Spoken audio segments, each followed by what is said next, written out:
I'm very happy to talk about my second chapter of my hopefully soon to be finished PhD.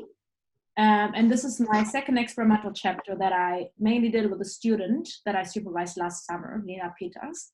And I would like to talk about this topic with the title Sex Matters, Effects of Sex and Mating in the Presence and Absence of Protective Microbes. So if you go out to nature, a lot of us might go out to like local parks around your area at the moment.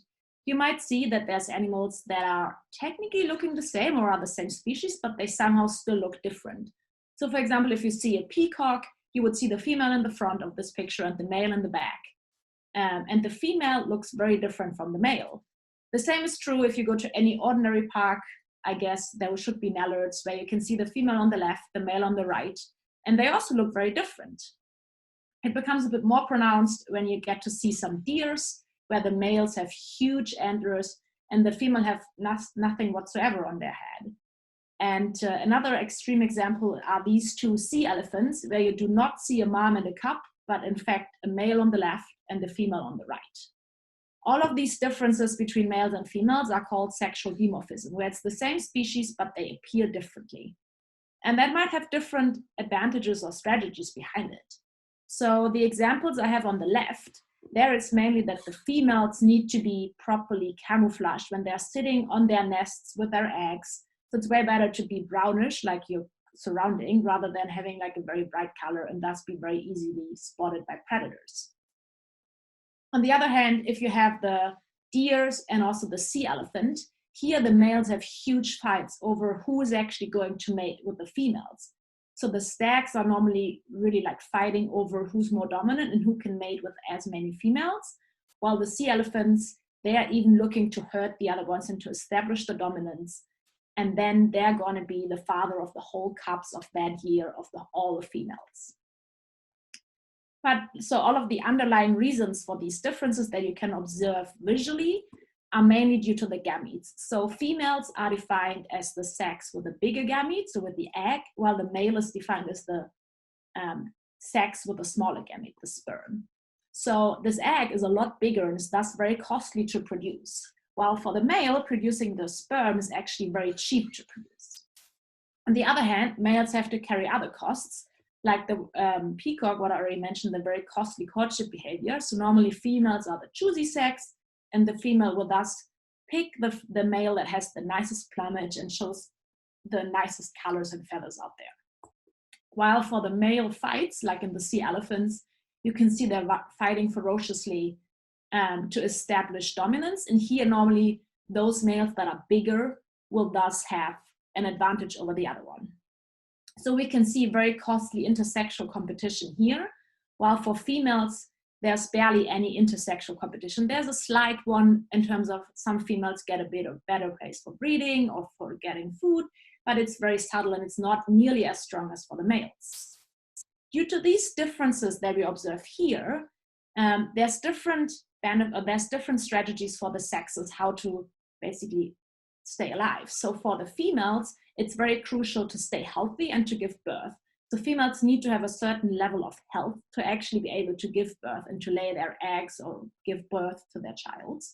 While for males, evolutionarily speaking, it's just crucial to contribute your sperm. So once the males have contributed their sperm to the female, they're evolutionarily speaking, they've done their purpose.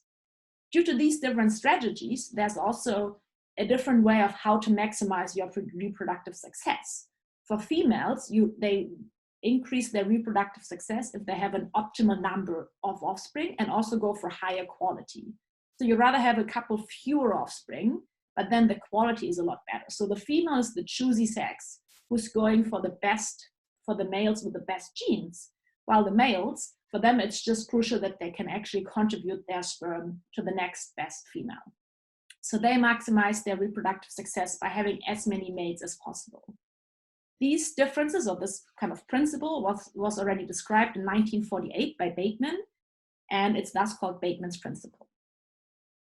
Obviously, to actually even be able to give birth to something, you need some kind of energy.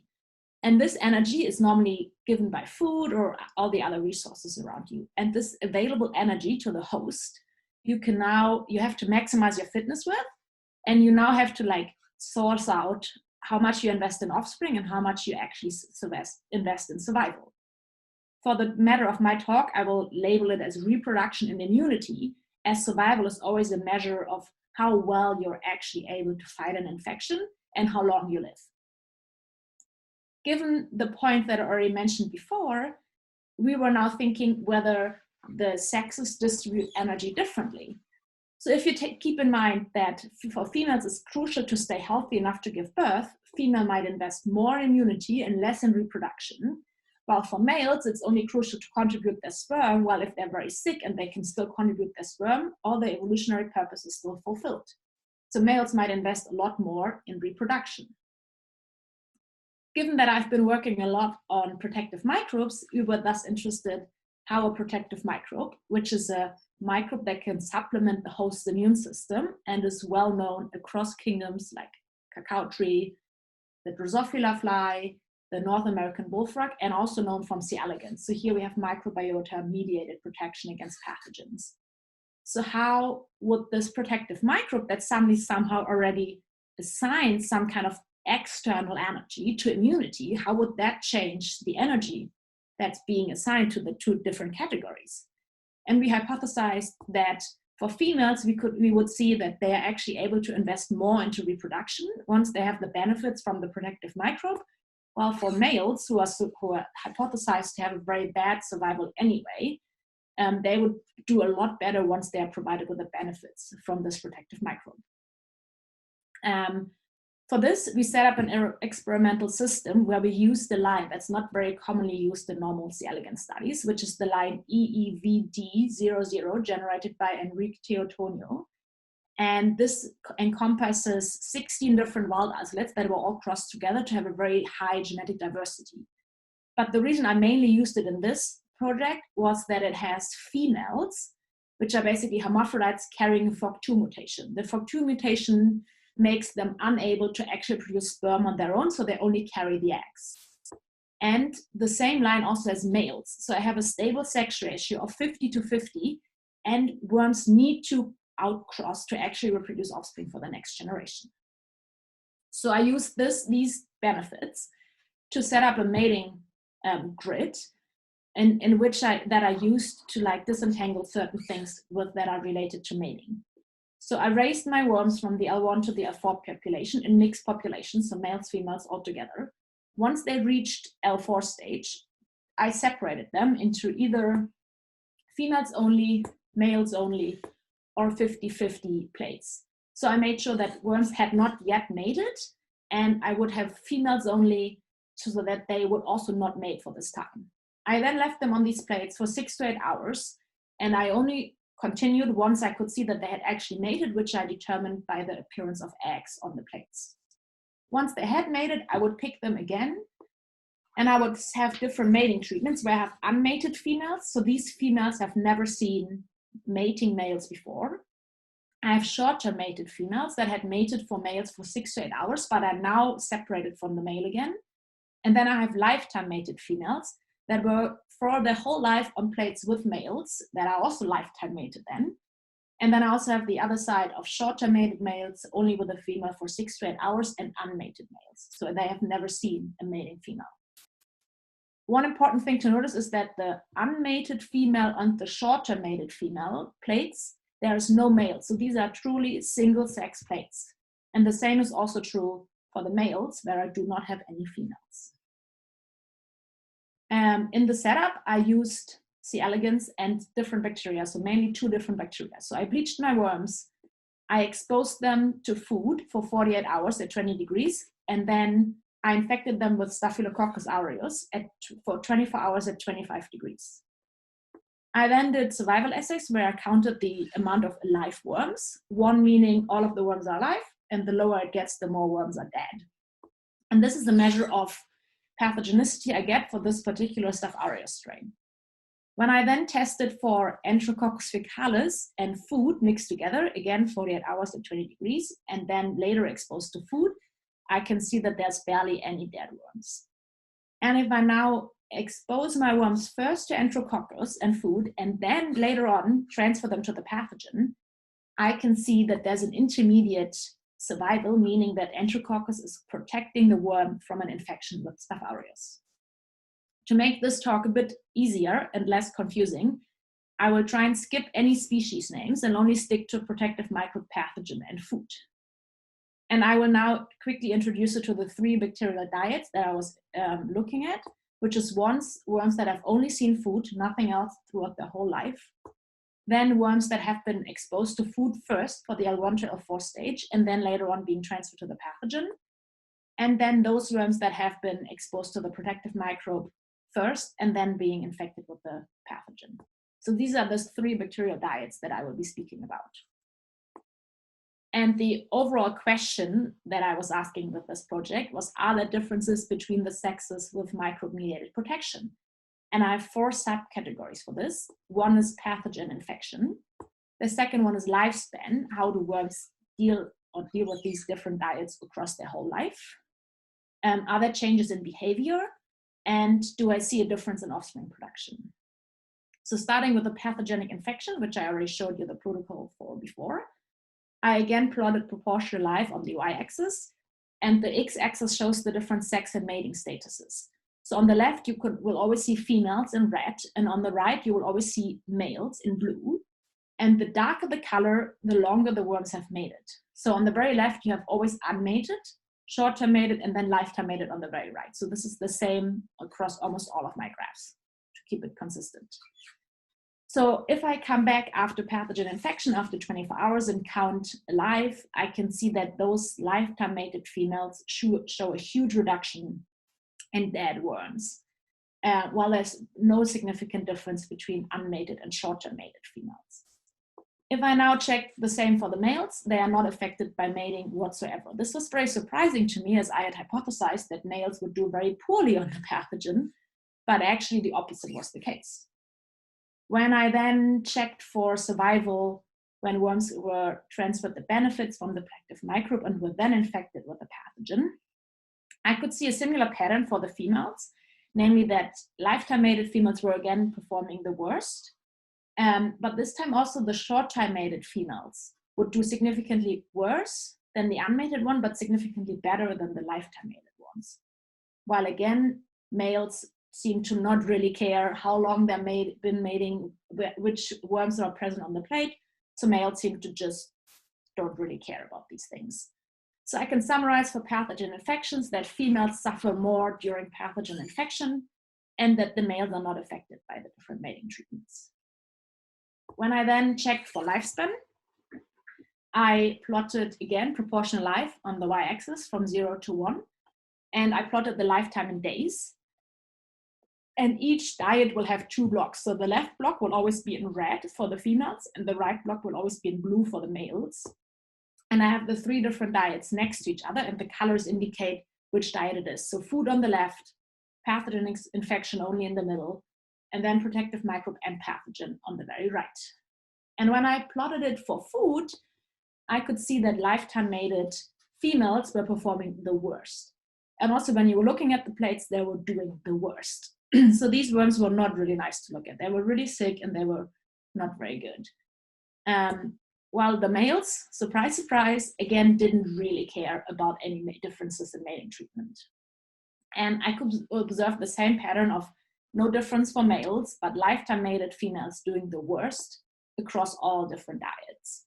So again, conclude that lifetime mated females survive the worst and that males are not affected by mating yet again. I then wanted to investigate behavior because when I was counting my plates, I was observing a pattern that kind of made me curious. So these are the plates that I was counting for my survival assay. And you can see the yellow dot in the middle, this is the spot of the bacteria that I pipetted in the middle of the lawn.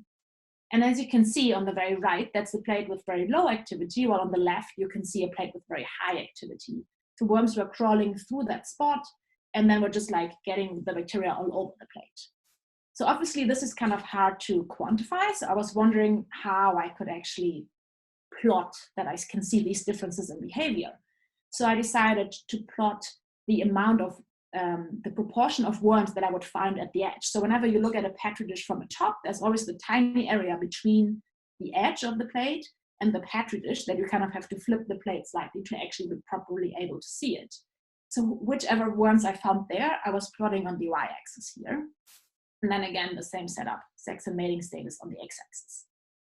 And when I came and counted my worms after pathogen infection, I could see that those lifetime mated females had a way higher proportion of worms at the edge than unmated or short-term mated females. Well, the same pattern was true for males. So for males, I could this time also see that they were actually affected by the mating status. When I checked for the same behavior with the benefit of the protective microbe, I could see a similar pattern again for the females, but at a way higher level. Namely that lifetime mated females were significantly different from unmated females, but this time also short-term mated females were with a higher proportion at the edge than unmated females. While for males, it's basically the same pattern as before. I was then also realizing that I had different amounts of worms on my plates, even though I had implemented all the plates with the same amount of worms at the beginning. So I set out to plot the proportion of missing worms on these plates. And when I checked it for females, I could not see any difference, any pattern across the females after pathogen infection alone. While for males, I could see that there were more males missing. So here's only a significant difference between the two sexes. When I set out to plot this for the protective microbe and then pathogen infection, I could see that lifetime mated females were going missing with a higher proportion than unmated females, but that overall, again, males showed a higher amount of missing worms than females would. I was then also interested to see how this behavior or how this proportion of missing worms is changing over lifetime, but I realized that it wasn't really changing over lifetime, so it plateaued out very quickly. And as these graphs were really messy, I have them if you want to see them, but I decided to only plot the endpoint of each experiment. And when I plotted it for food alone, I can see that lifetime mated females again show a higher proportion of missing worms on food, while for males, it's very interestingly the opposite. But you also agree with me that we don't have to argue here that males show way higher proportion of missing worms at a very different level than females are going missing. When I plotted this for those worms that were exposed to the pathogen, I could not see any pattern for females, nor for males, and there was also no difference between the sexes overall. But what is very interesting to compare is the scales. So the scale of this avoidance is between smaller than or around 12.5%, while the left one is up to 60%. So there's definitely something going on, even though I cannot directly statistically compare these experiments because they were done at different time points. When I checked for the protective microbe group, I can again not see any pattern for the females, but I can see that males are again doing significantly, like having significantly higher amount of missing worms. I quickly wanted to recap this because these were a lot of plots with a lot of very similar results. So when I recap for the activity level, I can see that plates with both sexes show higher activity. When I go for the proportion of missing worms directly after pathogen infection, I can see more missing males, and this is also the case during lifelong. Even though for lifelong, I can say that I can only see a higher amount of missing males over a lifetime when they are provided with enough energy, so for the food and the pathogenic and protective microbe treatment. So summarizing here, I can see that males show higher proportion of missing worms and the highest activity I can observe on those plates where I have both sexes present. I was then looking also whether there are differences in offspring production. And here I was wondering whether there would be a difference between those females that were pre-mated and those that were not pre-mated. Quickly, what I mean by that is when you look when you look at the treatments that I had, these two that had 6 to 8 hours exposure to males, so were thus mating, or those that were not mating before, they were actually encountering the male on the pathogenic plate later. So for this, because I didn't have the man or rather women power to do all of this, so I was not able to quantify how much offspring was produced, but I could only count, yes, there is offspring, or no, there's no offspring. So I plotted the proportion of plates that have offspring. And on the left are those that have not been cremating, and on the right are those that have been cremated. And you can see a clear difference between those that have premated and those that have not premated.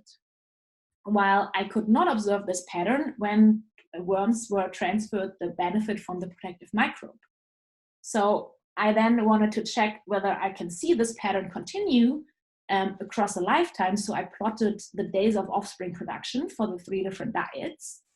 And I could not see any significant difference between premating and not premating females on food, nor on microbe-mediated protection, nor on microbe-mediated protection and pathogen infection.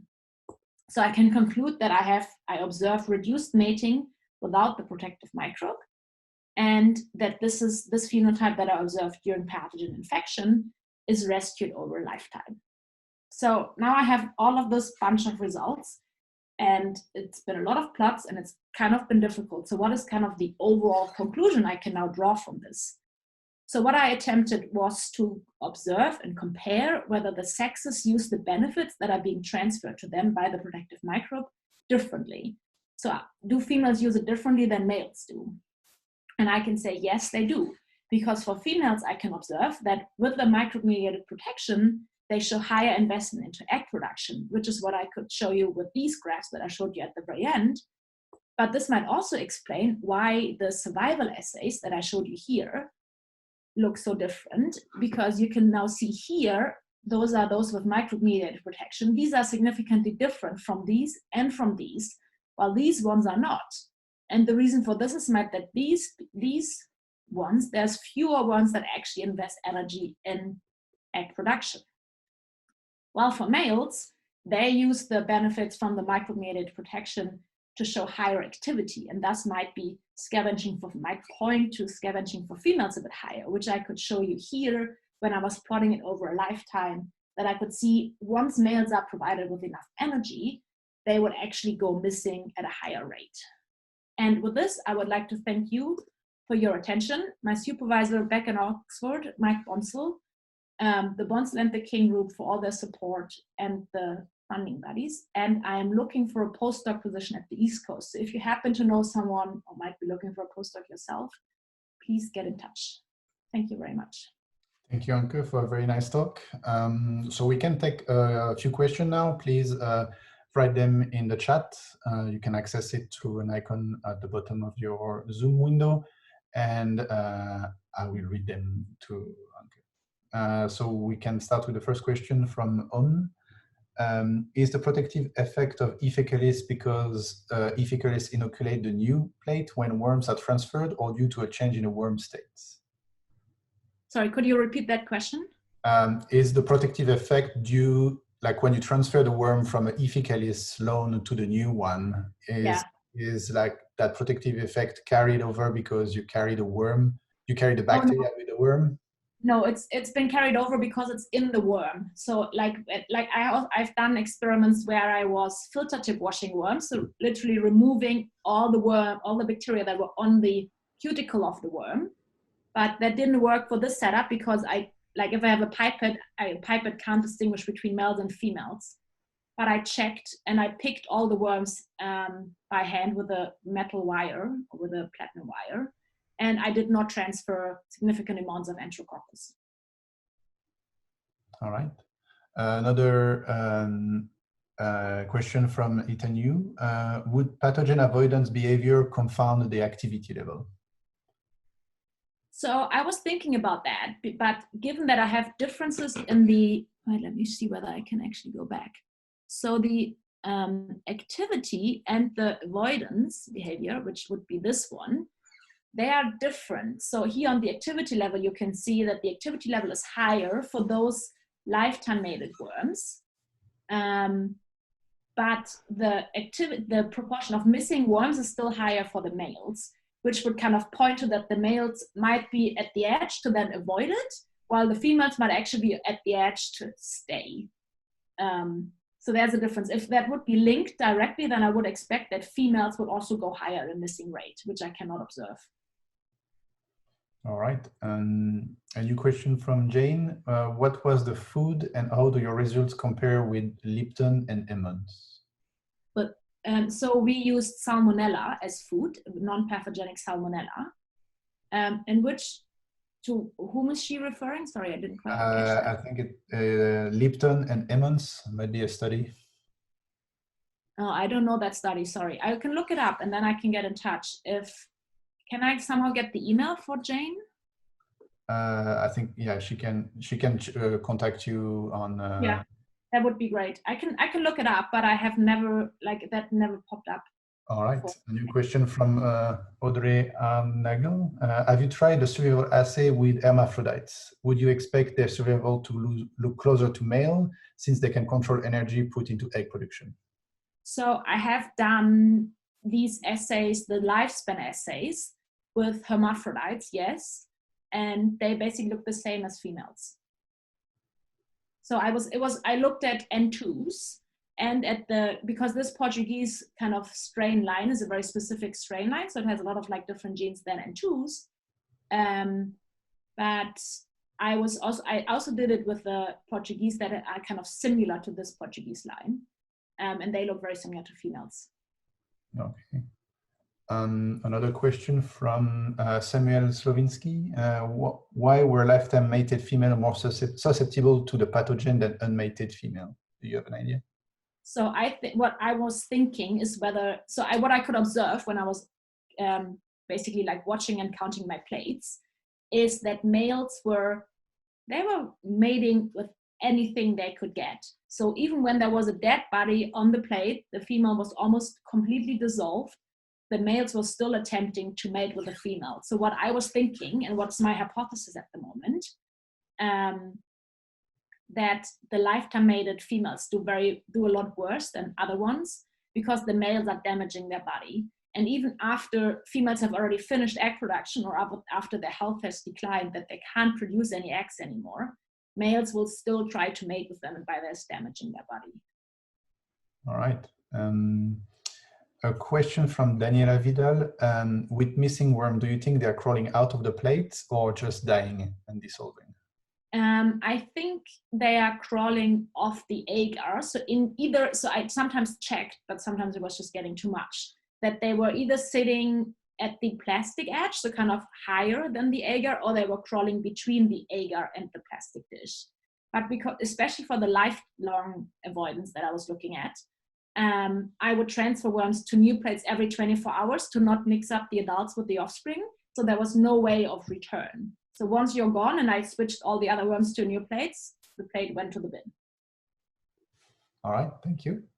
And maybe a last question from Jessica Hartman.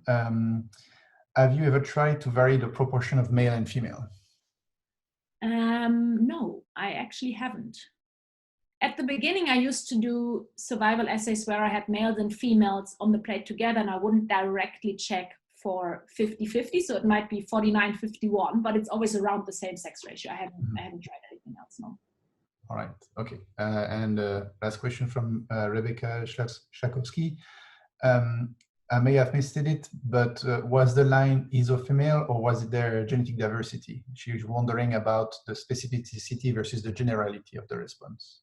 So it is this Portuguese line, which was not an isofemale, but it had a high genetic diversity. All right,